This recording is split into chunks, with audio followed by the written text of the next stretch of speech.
안녕하세요. 스위스올 팟캐스트 방송입니다. 네, 지금 한참 진행되고 있는 NBA 플레이오프 2라운드 시리즈 리뷰를 하도록 하겠습니다. 오늘은 서부 플레이오프 덴버 미네소타의 3차전 경기 리뷰하도록 할게요. 근데 오늘 제가 3차전 리뷰하기에 앞서서 지난번에 2차전 경기 리뷰를 안 했거든요. 그래서 짧게 그 경기 얘기를 좀 하고 갈게요. 지난번 두 번째 경기가 좀 쇼킹한 경기였어요, 저한테는. 미네소타가 수비가 진짜 역대급으로 진짜 완전 좋았고, 뭐 디펜딩 챔피언 덴버를 상대로 덴버의 홈에서 두 경기를 모두 가져가면서 시리즈의 2대0 리드를 가져온 것도 놀라웠는데, 저는 무엇보다 덴버라는 팀이 이렇게 무너지는 걸 저는 처음 봤거든요. 특히 멘탈적으로 완전히 이렇게 무너지는 모습을 처음 봤는데, 덴버가 정규 시즌이든 플레이오프든 뭐 레이커스전에서 20점 차로 지든 뭘 하든 원래 전혀 흔들림을 보이지 않고 되게 정신적으로 강인하고 차분한 게임을 하면서 자기네 할 거 계속하는 팀이거든요. 근데 그런 덴버가 경기 2경기 곧 2쿼터 만에 완전히 멘탈이 나간 모습을 보여줍니다. 막 자말 모레이가 히트팩 경기처럼 던지고, 뭐 덴버라면 절대 하지 않을 뭐 이상한 슛 셀렉션을 가져간다. 막 선수들의 바디 랭귀지도 진짜 안 좋았고, 진짜 충격적인 거는 이렇게 정신적으로 무너지면서 덴버 선수들 스스로 미네소타라는 팀을 이길 수 있을 거라는 믿음을 좀 잃어버린 듯한 모습이었거든요. 덴버를 이렇게 만든 거는 미네소타의 피지컬한 수비죠. 자말 머레이에게 온볼 프레셔를 가하는 제이드 맥더닐스와 뭐 니키 알렉산더 워커의 모습이 너무 인상적이었고, 상대가 굉장히 뭐 경기를 피지컬하게 막 핸드 체킹도 하고 막 몸도 막 부딪히고 하는데 심판이 이 경기를 굉장히 피지컬하게 허용을 해줬어요. 근데 여기에 자말 모레이가 전혀 대응을 못하고 심판한테 항의를 하고 막 심판한테 막 돈 먹었다고 이런 손 제스처를 하고 수건 던지고 막 히트백 던지고 이런 모습이 있었거든요. 그래서 두 번째 경기를 보고 나서 리뷰를 못했지만, 리뷰를 만약에 한다고 하면 막 농구의 전술적으로 뭐가 잘 됐고 뭐가 못했고는 얘기가 전혀 할 필요가 없다고 생각했어요. 전술을 얘기하기 전에 덴버가 그냥 미네소타의 피지컬한 부분에 전혀 대응을 못하기 때문에, 그러니까 농구적으로 뭐 전술이 이렇고 저렇고를 떠나서 그냥 그 전에 피지컬 싸움에서 뭐 매치가 안 되기 때문에 사실은 상대가 막 펀치를 날리는데 전혀 같이 펀치를 안 날리고 그냥 가만히 서서 맞고 있는 그런 느낌이었거든요. 그래서 뭔가 그런 전술적인 부분은 전혀 리뷰가 필요 없다고 생각했거든요. 미네소타가 막 디펜더들이 손으로 잡고 막 치고 해도 심판이 안 불면 그게 이 경기의 피지컬 레벨이라고 받아들이고 그 레벨에 맞춰서 같이 피지컬 레벨을 올려줘야 되거든요. 근데 이미 경기 초반부터 미네소타 선수들이 막 잡고 막 손을 쳐도 심판이 안 불었기 때문에 경기가 진행되는 동안 갑자기 그걸 불기 시작할 리가 없죠. 근데 이걸 알기 때문에 미네소타가 더 피지컬하게 수비를 할 수 있었던 거고, 덴버는 전혀 이런 레벨에 대응을 못했어요. 유일하게 조금이나마 투쟁심을 보여줬던 선수가 레지 잭슨이었거든요. 레지 잭슨이 제가 경기 보는데 인바운드 공을 잡을 때 제이드 맥다니엘스가 유니폼 잡고 안 놔주니까 아예 제이드 맥다니엘스 잡고 돌려서 던진 다음에 공을 받으러 가더라고요. 근데 그런데도 파울이 안 불렸어요. 그게 두 번째 경기 그 2차전의 피지컬 레벨이었거든요. 그리고 여기에 좀 유일하게 대응한 선수가 레지 잭슨이었고, 경기 끝나고 인터뷰에서도 레지 잭슨이 덴버의 우리 스타일의 농구를 보여주려면 이 싸움의 레벨이 맞아야 된다. 근데 그렇게 뭐 우리가 레벨 피지컬하게 대응을 못했기 때문에 그냥 아예 덴버 농구를 못했다라고 했거든요. 근데 레지 잭슨 말고 다른 덴버 선수들은 대응을 못했어요. 자말 모레이는 경기 끝나고 두 경기 연속 인터뷰도 안 하고 그냥 나갔죠. 굉장히 실망스러웠고, 덴버가 이렇게 무너질 수도 있구나라는 충격적인 경기였어요. 경기 내용뿐만 아니라 심리적으로, 정신적으로 굉장히 저는 덴버한테 충격을 줬을 거라 생각하거든요. 덴버라는 팀이 이전까지 한 번도 막다른 골목에 이렇게 몰려본 적이 없어요. 지난해 우승 시즌 보면은 모든 시리즈를 다 앞서서 시작했고, 뭐 어떤 큰 위기 없이 막 막다른 골목으로 몰리는 위기 없이 우승까지 갔어요. 이번 시즌 플레이오프에서 진짜 이번엔 처음으로 막다른 골목에 몰리게 된 게 덴버거든요.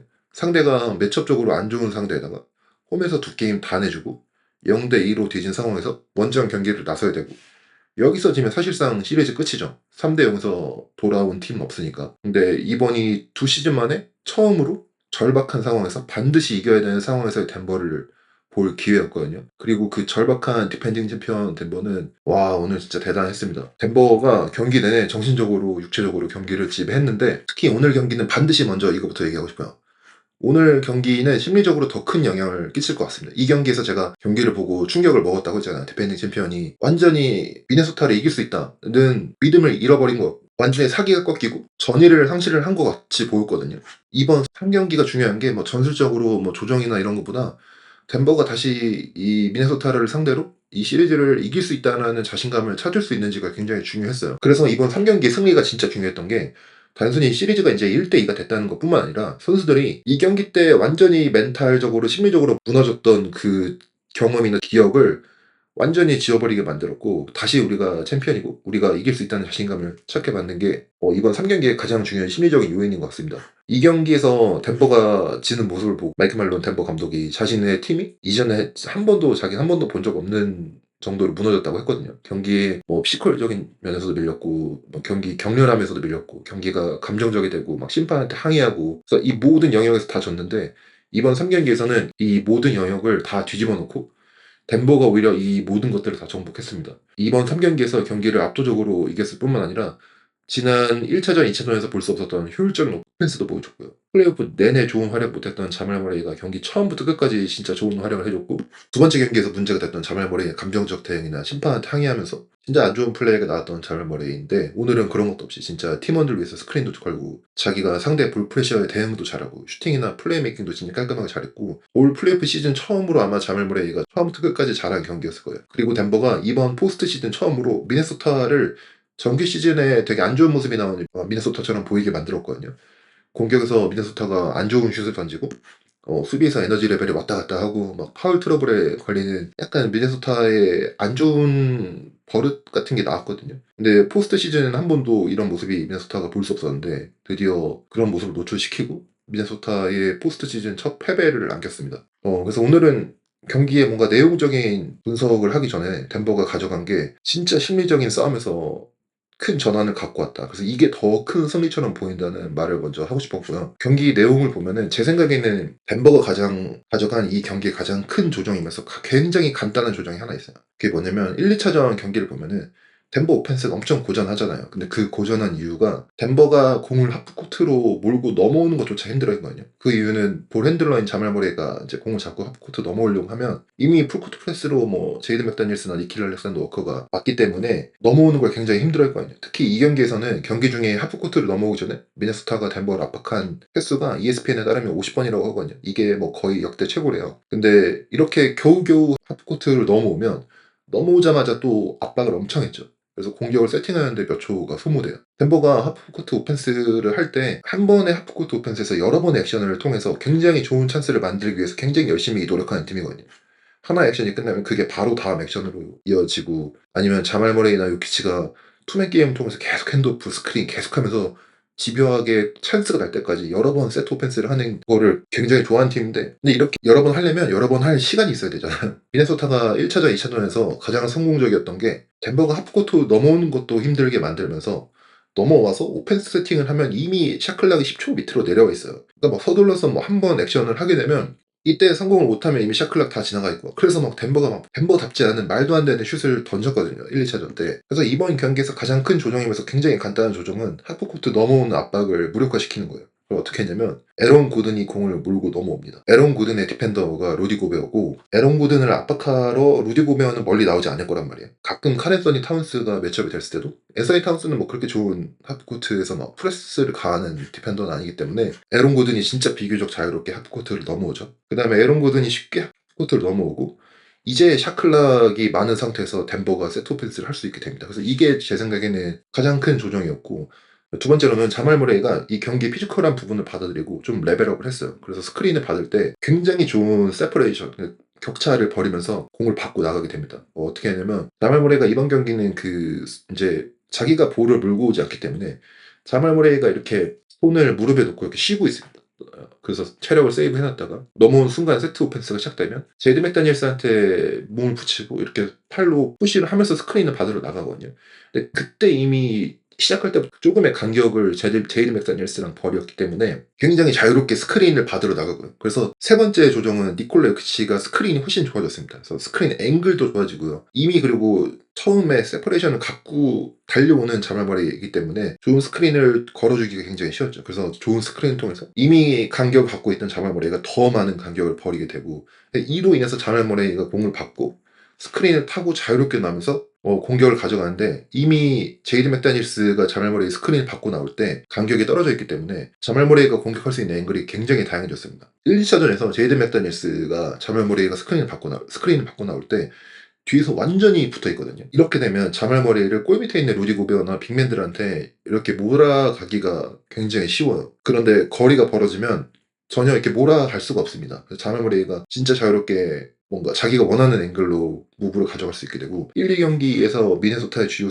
수비 스킴 중 하나가 이렇게 자말 모레이를 골 밑에 빅맨한테 몰아가는 거였는데 자말 모레이가 스크린 통해서 간격을 벌리면서 이 스킴을 완전히 무력화시켰어요. 이렇게 함으로써 상대의 헬프 디펜스를 오게 만들거나 빅맨을 골밑 밖으로 유도하는 효과를 갖고 왔거든요. 그래서 자말 모레이가 자유롭게 스크린 타고 나오니까 카렌서니 타운스가 반응을 하게 되고 그래서 유키치한테 들어가는 파켓 패스가 길이 열리고 자말 모레이가 자유롭게 스크린 타고 나오기 때문에 유키치가 롤 해 들어갈 수 있고 그렇기 때문에 루디 고베어가 반응을 해야 되고 루디 고베어가 앞에 나와서 그걸 방어해야 되니까 그러니까 에런 고든한테 엘리우 패스 길이 열리고 그래서 덴버의 오펜스가 잘 돌아가는데 이 어떤 것도 자말 모레이가 온볼 디펜더와 간격을 벌리지 않았다면 발생하지 않는 장면이에요. 근데 이걸 벌일 수 있었던 이유가 자말 모레이가 피지컬하게 스크린 싸움을 했던 거죠. 덴버의 수비에서도 오늘 훨씬 더 피지컬했습니다. 특히 니콜 요키치의 수비가 이전 경기들에서 아주 안 좋았거든요. 근데 오늘은 앤서니 에드워즈의 피켄롤에 스크리너 레벨까지 올라가서 방어하고 앤서니 에드워즈 돌파를 방어하면서 굉장히 액티브하게 손으로 이게 에드워즈의 슛을 방해했거든요. 그래서 오늘 3스틸 3블락을 기록했고요. 덴버의 요키치 말고도 모든 선수들이 훨씬 더 피지컬하게 수비를 하면서 피지컬 영역의 배틀에서도 완전히 이겼습니다. 리바운드도 42대 32로 이기고 오펜스 리바운드도 8대 5로 이기고 턴오버도 16대 11로 이기고 미네소타의 16개의 턴오버로부터 17점을 득점을 하고 페인트 득점도 38대 34로 이기고 그래서 경기를 이긴 것뿐만이 아니라 이제 덴버는 자기들 스스로도 경기의 피지컬한 면에서 미네소타라는 이 팀과 싸워서 이길 수 있다는 걸 자기네 스스로 증명을 했거든요. 그래서 이 경기에서 가장 중요한 게 덴버의 이런 심리적인 승리가 중요한 것 같습니다. 미네소타 쪽에서는 오늘 경기는 정규 시즌에 보여줬던 미네소타의 안 좋은 모습을 좀 너무 노출시켰어요. 오펜스에서 뭐 안 좋은 플로어 리딩과 너무 슈팅이 안 좋아하는 모습 그리고 경기 초반부터 앤서니 에드워즈가 뭐 스크린 받고 나와가지고 샤클락 16초 남았는데 컨테스트 하는데 그 위로 풀업 슈팅을 던진다던가 수비 집중력도 미네소타가 정규 시즌에 좀 왔다 갔다 했거든요. 근데 지난번에 2차전 끝나고 크리스 핀치 미네소타 감독이 자기가 본 팀의 최고 수준의 디펜스였다고 했는데 오늘은 완전히 진짜 그 반대였어요. 스크린 내비게이션도 제대로 안 되고 루즈볼 경합도 다 지고 제이드 맥다니엘스는 파울 트러블로 경기 초반부터 제대로 뛰지 못하고요. 전반전에 제이드 맥다니엘스가 겨우 7분 뒤였거든요.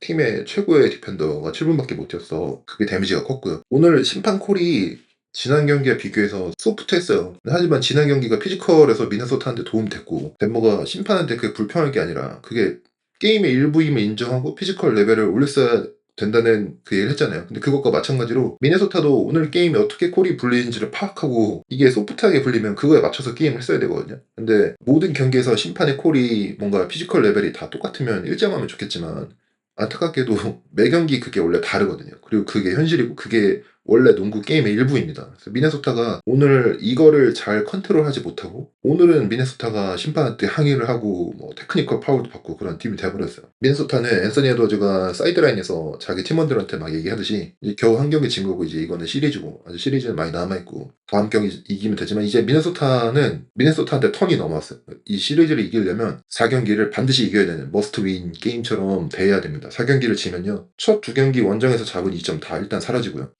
시리즈 2대2인 상황에서 디펜딩 챔피언 덴버의 홈코트로 가는데 이미 분위기나 사기는 다 덴버한테 넘어간 상태에서 5경기를 해야 되고요. 그러면 남은 3경기 동안 2경기를 이겨야 되는데 홈코트 어드밴테이지 없어서 원정 2경기가 남게 되거든요. 그러니까 4경기가 진짜로 미네소타는 반드시 잡아야 되고 이제는 미네소타가 반격을 해야 될 차례입니다. 그리고 그런 관점에서 4경기를 잡는 팀이 아마 이 시리즈를 이기게 될 가능성이 높을 것 같아요. 미네소타가 이기게 되면 3대1이 되고 남은 3경기 중에 한 경기만 이기면 되니까.